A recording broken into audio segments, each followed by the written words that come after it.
माझे नाव राशी राजेंद्र शिंदे. मी इयत्ता 4थीत शिकते. मी कन्या विद्या मंदिर वाटार या शाळेची विद्यार्थिनी तुमच्याशी बोलू इच्छिते.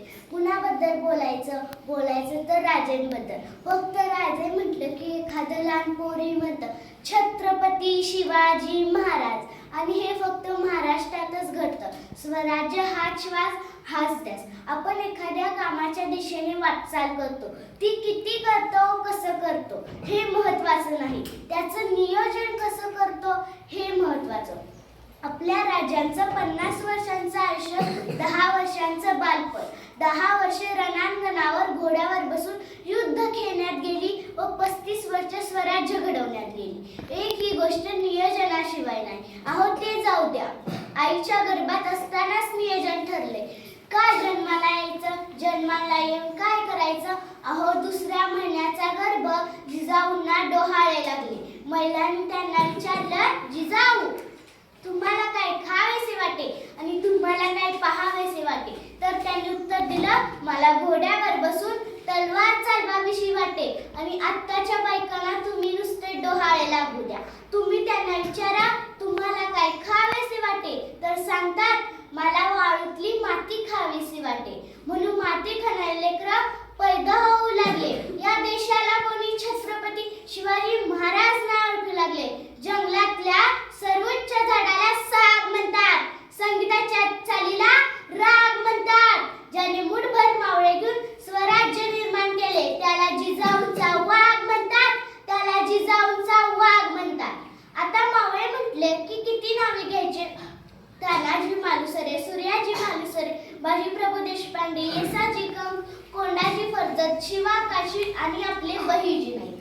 राजेंचा तिसरा डोळा म्हणून स्वराज्यात ओळखायचे ते बहिर्जी नाईक. का गरीब शेतकरी घरातील रामोशाचं पोर बहिर्जी स्वराज्यात कसे आले तर एकदा राजे रायरेश्वराच्या मंदिराच्या खाली आपल्या सवंगण्याला घेऊन गेले.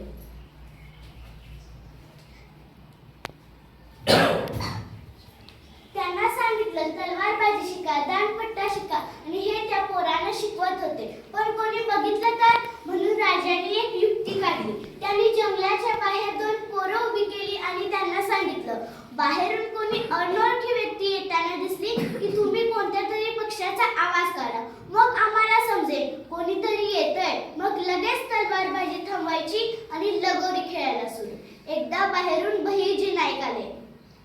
त्यांना माहित होतं आज स्वराज्याची गाठ बांधायची तयारी चालू आहे. नाईक येताना दिसताच दोन्ही मुलांनी हुबेहूब मोराचा आवाज काढला. नाईक आत आले व राजांच्या समोर उभे राहिले आणि राजांना म्हणाले, राजे या शेतकऱ्याच्या पोराला तुमच्या स्वराज्यात घ्याल का, काम द्याल का. राजे म्हणाले, बरं नाव काय तुमचं. माझं नाव बहिर्जी नाईक, घ्या ना मला तुमच्या स्वराज्यात. राजे म्हणाले, बरं नाईक तुम्हाला स्वराज्यात घ्यायचं म्हणता, काम द्यायचं म्हणता, मग तुमचा एखादा गुण तरी सांगा. राजे मी बहिरूपी होतो बरं का, कोणता वेश करू सांगा. माझ्यासारखी बहिरूपी पद्धत संपूर्ण स्वराज्यात नाही जमणार. राजे म्हणाले, बरं जा मी तुला नंतर बोलावून दे. नाईक 2-4 पावले पुढे चालले व परत माघारी फिरले. राजेंना म्हणाले, राजे तुम्ही जंगलाच्या बाहेर जी 2 पोरं उभी केलेत ना त्यांना सांगा मोर या दिवसात ओरडत नाही. बस राजांनी एवढंच ऐकलं आणि त्यांनी ठरवलं बहिर्जी नाईक यांना गुप्तहेर खात्याचा प्रमुख करायचा. असे हे आपले राजे. आता त्यांची राजमुद्रा प्रतिपच्छ चंद्रलेखे व वर्धिष्णू विश्ववंदिता शाहसुनो शिवशेषा मुद्रा भद्राय राजते. याचा अर्थ असा आहे की प्रतिपदेच्या चंद्रकलेप्रमाणे वाढत जाणारी व साऱ्या विश्वाला वंदन करणारी श्री शहाजी राजे